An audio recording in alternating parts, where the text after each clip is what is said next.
Em abril de 1483, a Inglaterra se encontrava em uma encruzilhada histórica que mudaria para sempre o destino da nação. Eduardo IV havia morrido inesperadamente aos 40 anos, deixando o trono para seu filho de apenas 12 anos, Eduardo V. Mas o que deveria ser uma transição pacífica do poder se transformou em uma das mais controversas usurpações da história inglesa, quando Ricardo, duque de Gloucester e irmão do rei morto, tomou uma decisão que ecoaria através dos séculos e desencadearia a fase final da devastadora Guerra das Rosas. Se você está interessado em descobrir mais sobre os momentos mais dramáticos da história mundial, não esqueça de se inscrever no nosso canal e ativar o sininho das notificações. Trazemos semanalmente conteúdo sobre os eventos que moldaram nossa civilização, explorando as complexidades políticas e humanas por trás dos grandes acontecimentos históricos. Ricardo III não era apenas mais um nobre ambicioso sedento de poder. Ele havia servido lealmente seu irmão Eduardo IV durante mais de 20 anos, demonstrando competência militar e administrativa notáveis que o distinguiam entre seus contemporâneos. Como Duque de Gloucester, controlava vastos territórios no norte da Inglaterra e tinha reputação bem estabelecida de ser um governante justo e eficiente, querido pelos habitantes de Yorkshire e das regiões fronteiriças com a Escócia. Nascido em outubro de 1452 no majestoso castelo de Fotheringhay em Northamptonshire, Ricardo cresceu durante um período de intensa instabilidade política que ficou conhecido como a Guerra das Rosas, um conflito dinástico brutal entre as casas de Lancaster e York que havia devastado a Inglaterra por mais de 3 décadas. Esta guerra civil havia criado uma geração inteira de nobres acostumados à violência política, traições súbitas e mudanças dinásticas que podiam acontecer da noite para o dia.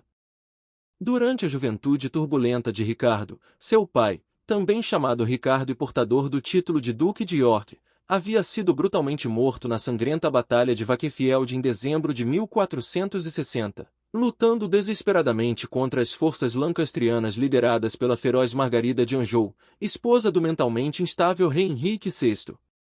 Após a morte do pai, seu irmão mais velho, Eduardo, assumiu as reivindicações yorkistas ao trono inglês com determinação férrea, através de uma série de vitórias militares decisivas, incluindo as batalhas de Mortimer's Cross e Towton. Conseguiu se tornar Eduardo IV em 1461, quando Ricardo tinha apenas 9 anos de idade.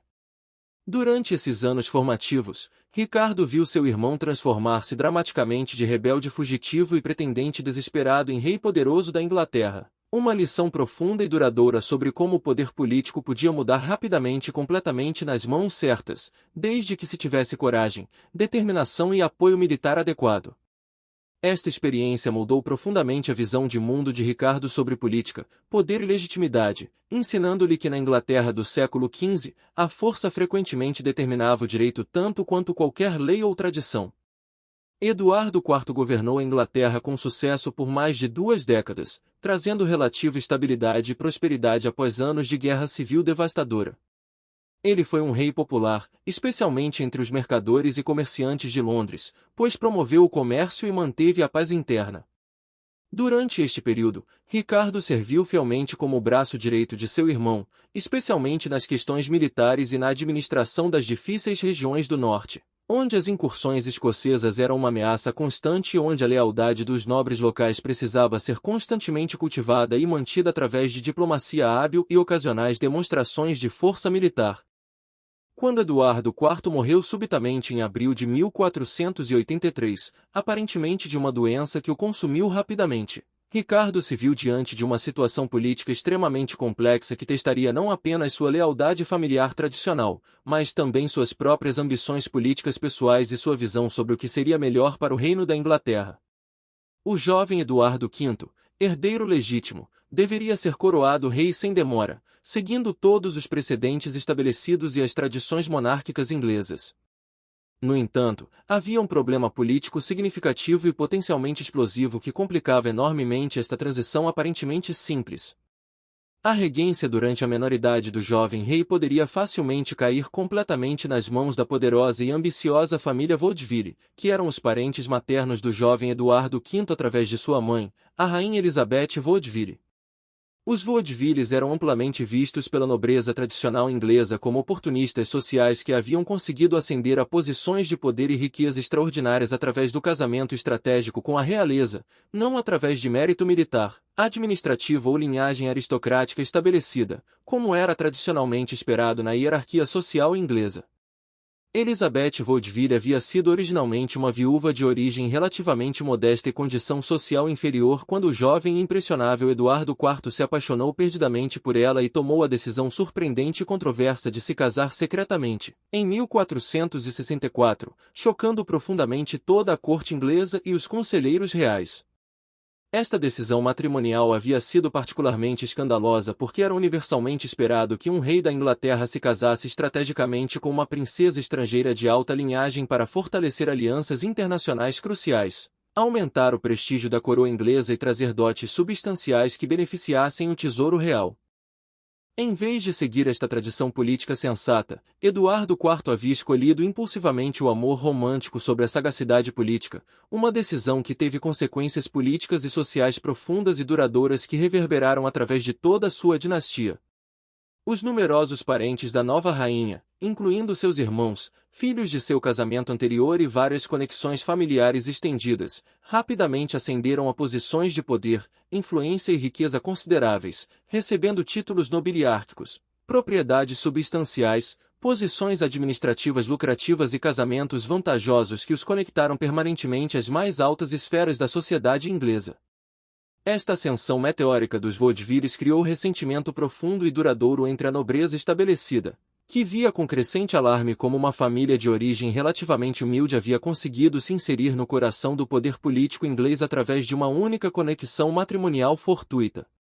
Muitos nobres tradicionais, cujas famílias haviam servido a coroa inglesa por gerações e que haviam conquistado seus títulos e propriedades através de serviço militar leal e administração competente, sentiam-se marginalizados e desrespeitados pela proeminência súbita desta família de novos ricos.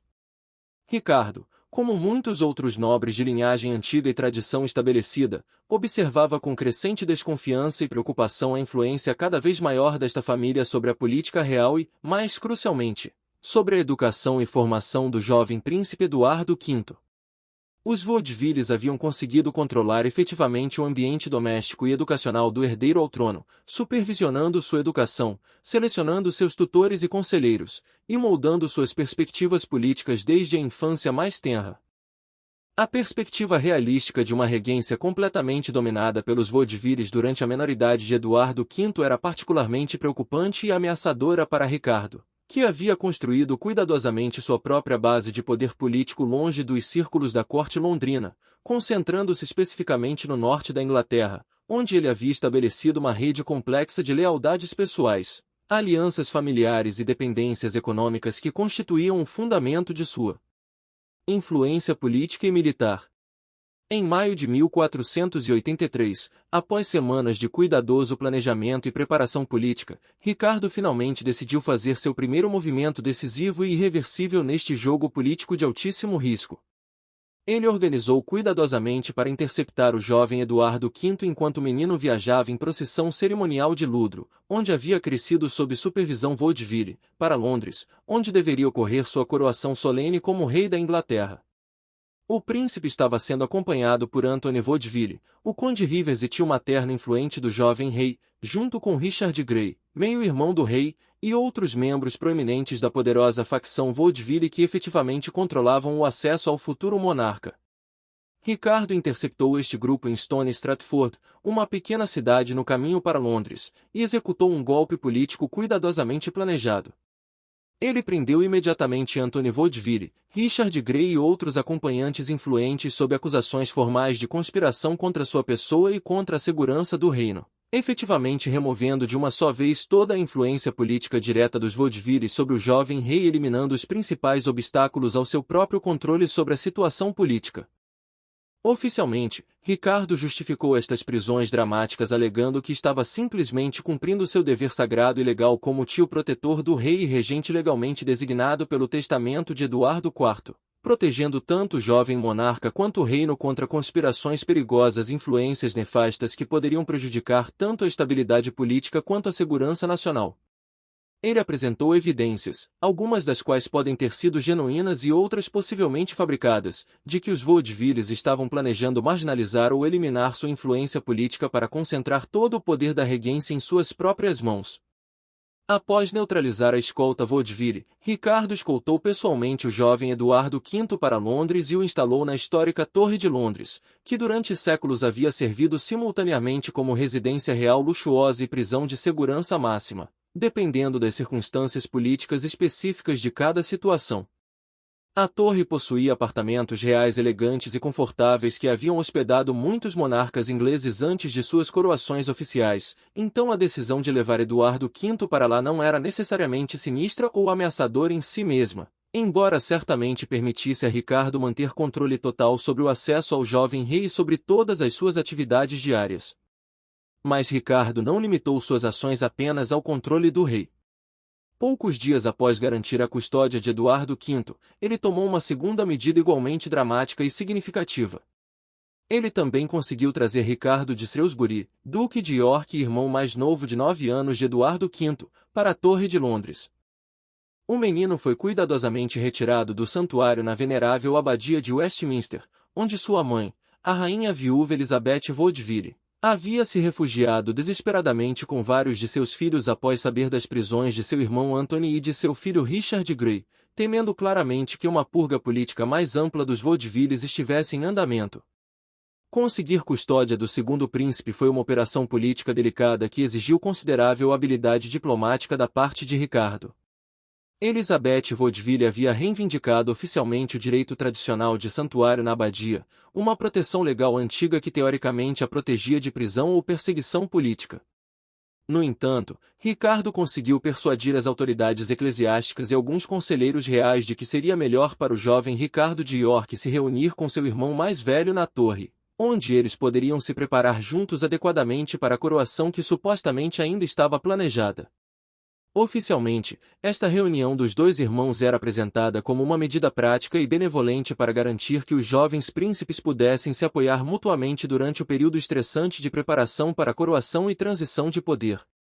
Na realidade política, no entanto, Ricardo estava sistematicamente consolidando seu controle absoluto sobre os únicos dois herdeiros legítimos diretos ao trono inglês, colocando-os efetivamente sob sua guarda exclusiva e eliminando qualquer possibilidade de que eles pudessem ser usados por facções rivais como pontos de reunião para oposição política ao seu próprio poder crescente.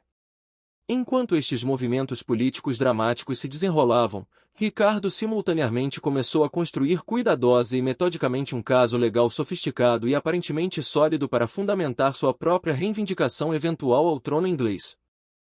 Ele consultou discretamente os mais respeitados juristas canônicos e civis da época, buscando precedentes históricos relevantes, interpretações legais favoráveis e justificativas tanto seculares quanto religiosas para questionar a legitimidade fundamental da linha sucessória estabelecida.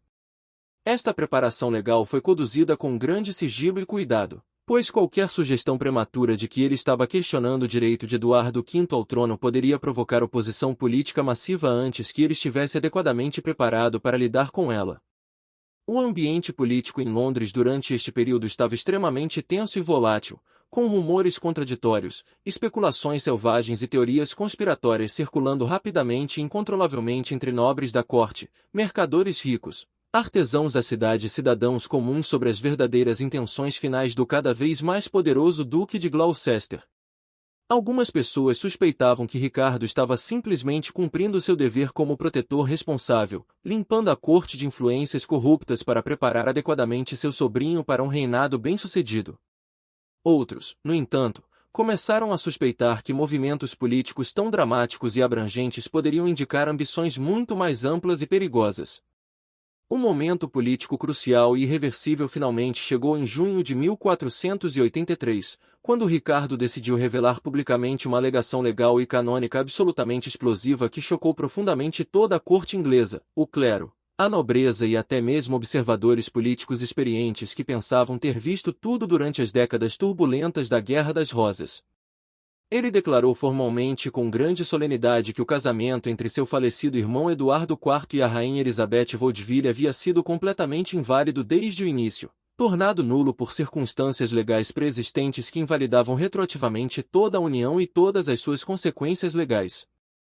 Segundo a alegação cuidadosamente construída de Ricardo, Eduardo IV já estava legal e canonicamente comprometido com outra mulher, especificamente Lady Eleanor Butler, filha do respeitado John Talbot, primeiro conde de Shrewsbury, quando ele posteriormente se casou secretamente com Elizabeth Vaudeville em 1464.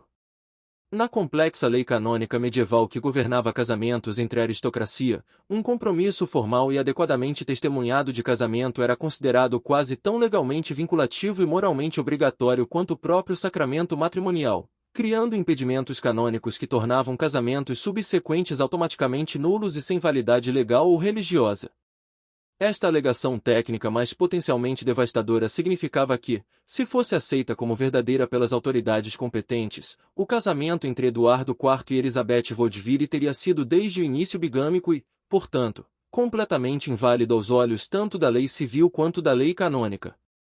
Consequentemente, todos os filhos nascidos desta união tecnicamente legal seriam considerados ilegítimos pela lei inglesa, independentemente de terem nascido depois de uma cerimônia de casamento que os contemporâneos acreditavam ser válida, tornando-os legalmente inelegíveis para herdar o trono inglês ou qualquer outro título ou propriedade que dependesse de legitimidade legal comprovada.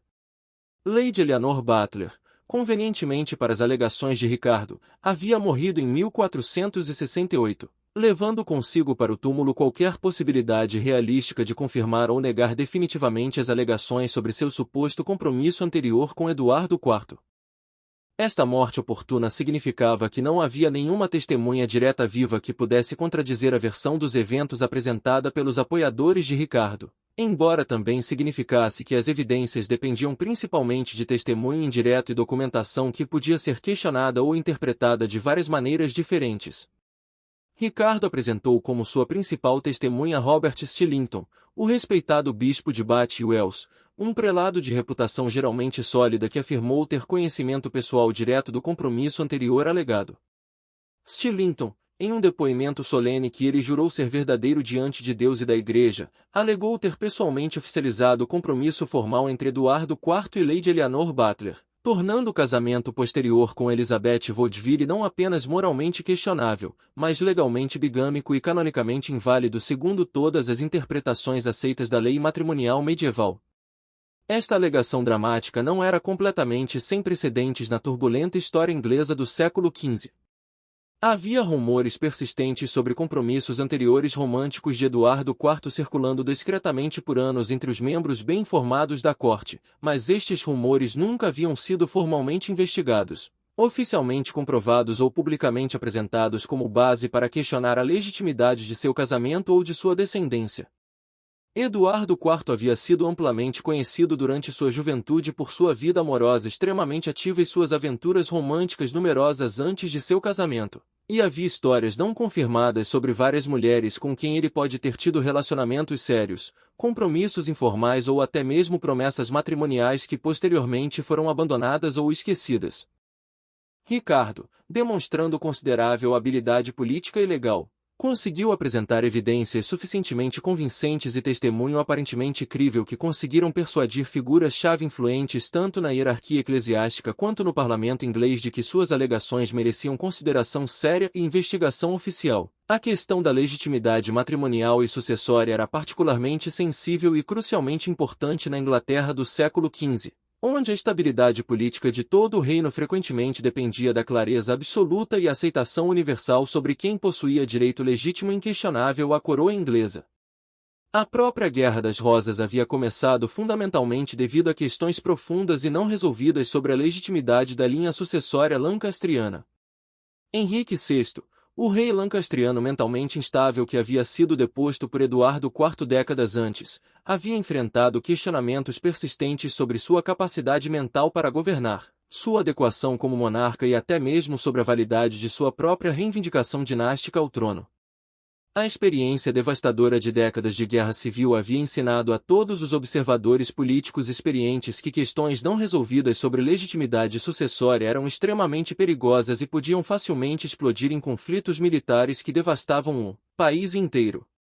Em junho de 1483, o parlamento inglês foi formalmente convocado em sessão especial para considerar cuidadosa e completamente as evidências explosivas apresentadas por Ricardo e seus apoiadores legais. Após deliberação detalhada que envolveu exame de testemunhas, revisão de documentação disponível e consulta com autoridades canônicas e legais, eles chegaram à decisão histórica de aprovar o Titulus Regius, um ato parlamentar formal e legalmente vinculativo que oficialmente declarava Eduardo V e todos os seus irmãos ilegítimos e, portanto, completamente inelegíveis para herdar o trono inglês ou qualquer outro título ou propriedade que dependesse de legitimidade legal comprovada. Este documento legal revolucionário não apenas removeu sumariamente todos os filhos de Eduardo IV da linha de sucessão estabelecida, mas também legitimou retroativamente e prospectivamente todas as ações políticas e militares de Ricardo como protetor legal do reino, justificando suas prisões dos líderes vaudeville, sua custódia dos jovens príncipes e todas as suas outras medidas políticas como necessárias e apropriadas para proteger o reino contra governo por monarcas ilegítimos que não possuíam direito legal ou moral ao trono inglês. Com os herdeiros diretos oficialmente removidos da linha de sucessão através deste processo parlamentar aparentemente legal e legítimo, Ricardo automaticamente se tornou o próximo na linha estabelecida para o trono inglês. Sua reivindicação era legalmente baseada não apenas na eliminação conveniente dos filhos de Eduardo IV, mas também em sua própria linhagem impecável como filho legítimo e inquestionável de Ricardo, Duque de York, o patriarca da dinastia iorquista que havia dado início à fase iorquista da Guerra das Rosas através de suas reivindicações contra a dinastia lancastriana. Em 6 de julho de 1483, em uma cerimônia elaborada e magnificente que buscava demonstrar continuidade dinástica e legitimidade tradicional, Ricardo foi solenemente coroado como Ricardo III na histórica abadia de Westminster, utilizando toda a pompa, circunstância e ritual tradicional da monarquia inglesa para legitimar sua ascensão através dos símbolos mais sagrados e respeitados do poder real. A cerimônia incluiu todos os elementos tradicionais: a unção sagrada com óleo santo, a imposição da coroa de Santo Eduardo, os juramentos solenes de governar justamente e proteger a Igreja, e o reconhecimento formal por parte dos nobres presentes. A transformação dramática do aparentemente leal Duque de Gloucester em rei coroado da Inglaterra havia sido surpreendentemente rápida e, para muitos observadores tanto contemporâneos quanto posteriores, profundamente perturbadora e suspeita.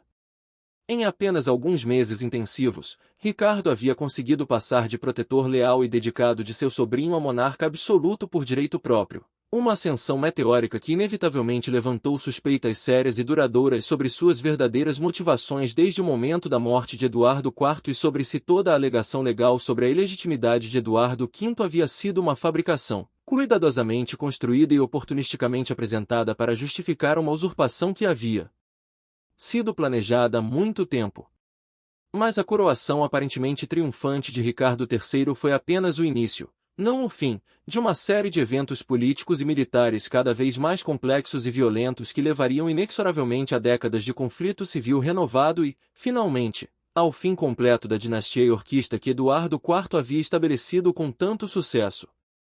A alegação controversa de legitimidade dos filhos de Eduardo IV foi vista por muitos nobres, clérigos e cidadãos comuns como uma justificativa transparentemente conveniente e moralmente questionável para uma usurpação política oportunista que violava tanto as expectativas tradicionais de lealdade familiar quanto os precedentes estabelecidos de sucessão hereditária legítima.